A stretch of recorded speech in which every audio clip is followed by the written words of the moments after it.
அதுக்கு கல்வி அறிவு மட்டும்தான் முக்கிய காரணமா நான் நினைக்கிறேன். நிறைய கஷ்டப்படும், அப்படி கஷ்டப்படுத்துனாங்க அப்படின்னு சொல்லக்கூடாது.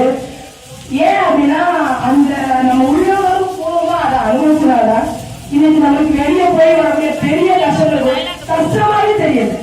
எந்த ஒரு கஷ்டமாவே தெரியல, எல்லா விதமான கஷ்டங்களையும் இங்கதான் பட்டுட்டோம்.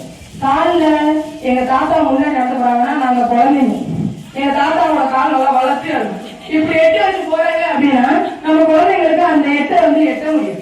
நம்ம என்ன பண்ணுவோம்னா நம்ம தாத்தா அளவுக்கு எட்டி எட்டி போனாதான் நம்ம தோப்புக்கு சீக்கிரம் போகும்.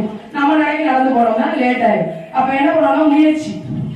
தாத்தா நடந்து போன பாதையிலே குதிச்சு போயிடும் சீக்கிரம் வேலாம்.